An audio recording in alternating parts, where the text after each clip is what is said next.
11 o'clock. A knock at the door. I hope I haven't disturbed you, madam. You weren't asleep, were you? But I've just given my lady her tea, and there was such a nice cup over, I thought, perhaps. Not at all, madam. I always make a cup of tea last thing. She drinks it in bed after her prayers to warm her up. I put the kettle on when she kneels down and I say to it, now you needn't be in too much of a hurry to say your prayers. But it's always boiling before my lady is half through. You see, madam, we know such a lot of people, and they've all got to be prayed for, every one. My lady keeps a list of the names in a little red book. Oh dear. Whenever someone new has been to see us and my lady says afterwards, Ellen, give me my little red book, I feel quite wild, I do. There's another, I think, keeping her out of her bed in all weathers. And she won't have a cushion, you know, madam, she kneels on the hard carpet. It fidgets me something dreadful to see her, knowing her as I do. I've tried to cheat her, I've spread out the eiderdown. But the first time I did it, oh, she gave me such a look, holy it was, madam. Did our Lord have an eiderdown, Ellen, she said. But, I was younger at the time, I felt inclined to say, no, but our Lord wasn't your age, and he didn't know what it was to have your lumbago. Wicked, wasn't it? But she's too good, you know, madam. When I tucked her up just now and saw her lying back, her hands outside and her head on the pillow, so pretty, I couldn't help thinking, now you look just like your dear mother when I laid her out. Yes, madam, it was all left to me. Oh, she did look sweet. I did her hair, soft like, round her forehead, all in dainty curls, and just to one side of her neck I put a bunch of most beautiful purple pansies. Those pansies made a picture of her, madam. I shall never forget them. I thought tonight, when I looked at my lady, now, if only the pansies was there no one could tell the difference. Only the last year, madam. Only after she'd got a little, well, feeble as you might say. Of course, she was never dangerous, she was the sweetest old lady. But how it took her was, she thought she'd lost something. She couldn't keep still, she couldn't settle. All day long she'd be up and down, you'd meet her everywhere, on the stairs, in the porch, making for the kitchen. And she'd look up at you, and she'd say, just like a child, I've lost it, I've lost it. Come along, I'd say, come along, and I'll lay out your patience for you. But she'd catch me by the hand, I was a favorite of hers, and whisper, find it for me, Ellen. Find it for me. Sad, wasn't it? No, she never recovered, madam. She had a stroke at the end. Last word she ever said was very slow, look in and then she was gone. No, madam, I can't say I noticed it. Perhaps some girls.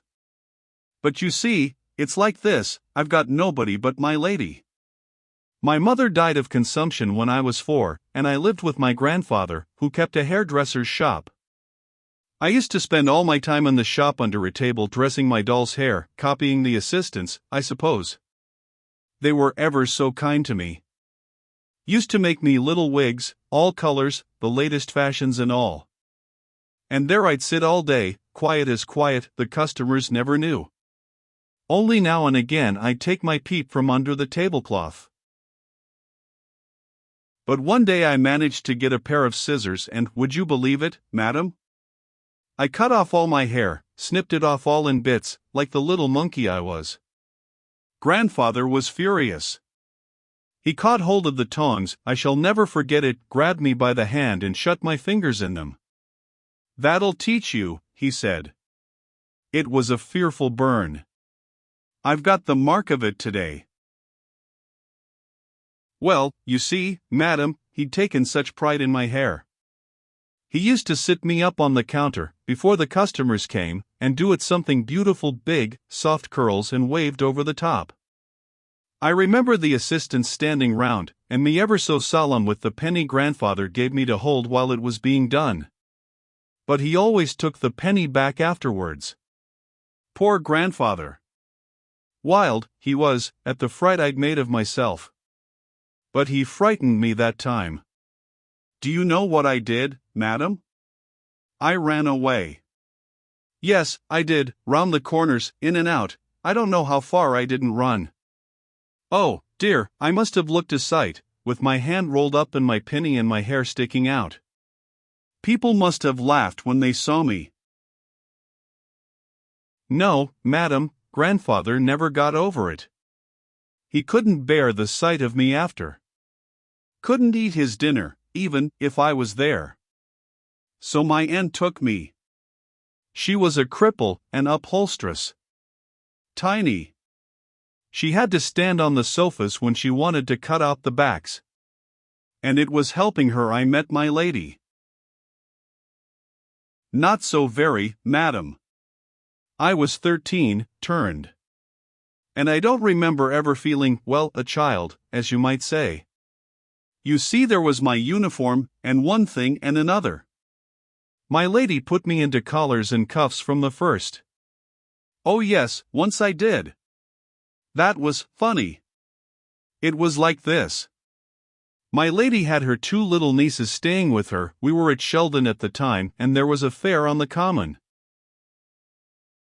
Now, Ellen, she said, I want you to take the 2 young ladies for a ride on the donkeys. Off we went, solemn little loves they were, each had a hand. But when we came to the donkeys they were too shy to go on.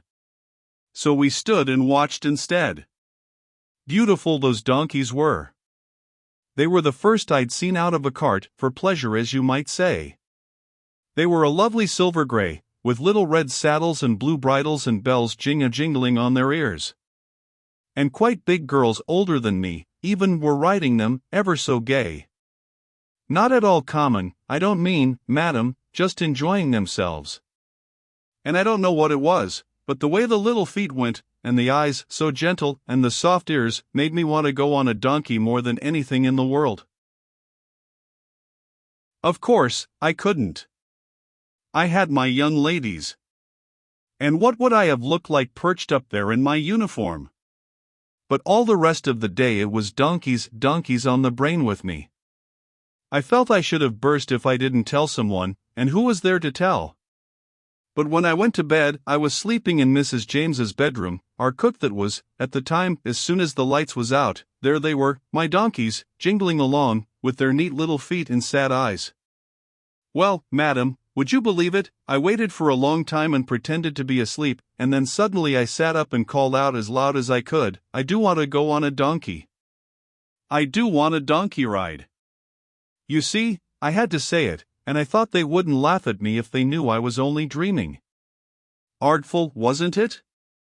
Just what a silly child would think. No, madam, never now. Of course, I did think of it at one time. But it wasn't to be. He had a little flower shop just down the road and across from where we was living. Funny, wasn't it?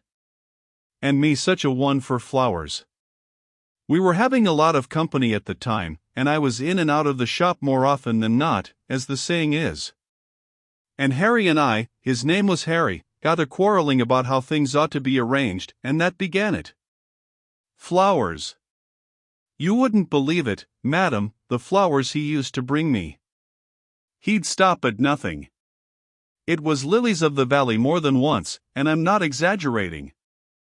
Well, of course, we were going to be married and live over the shop, and it was all going to be just so, and I was to have the window to arrange.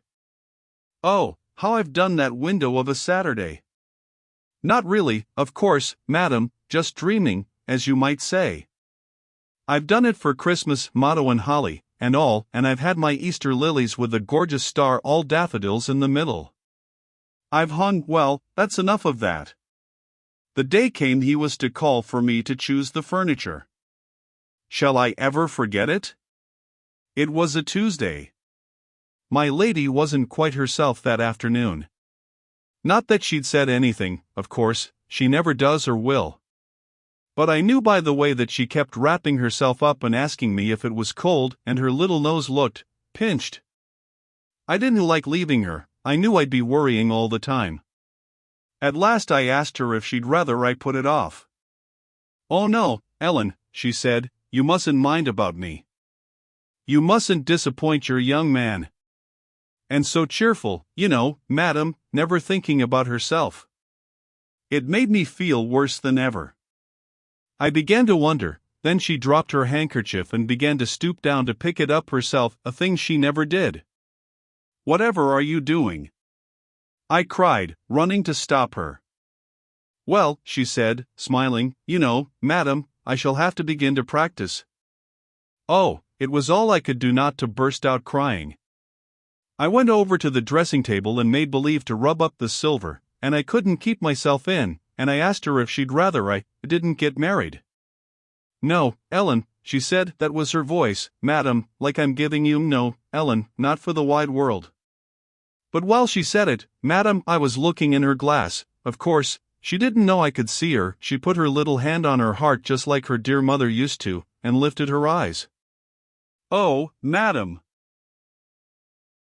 When Harry came I had his letters all ready, and the ring and a ducky little brooch he'd given me, a silver bird it was, with a chain in its beak, and on the end of the chain a heart with a dagger. Quite the thing. I opened the door to him. I never gave him time for a word. "There you are," I said. "Take them all back," I said, "it's all over." "I'm not going to marry you," I said, "I can't leave my lady." White. He turned as white as a woman. I had to slam the door, and there I stood, all of a tremble, till I knew he had gone. When I opened the door, believe me or not, madam, that man was gone. I ran out into the road just as I was, in my apron and my house shoes, and there I stayed in the middle of the road, staring. People must have laughed if they saw me. Goodness gracious, what's that? It's the clock striking. And here I've been keeping you awake.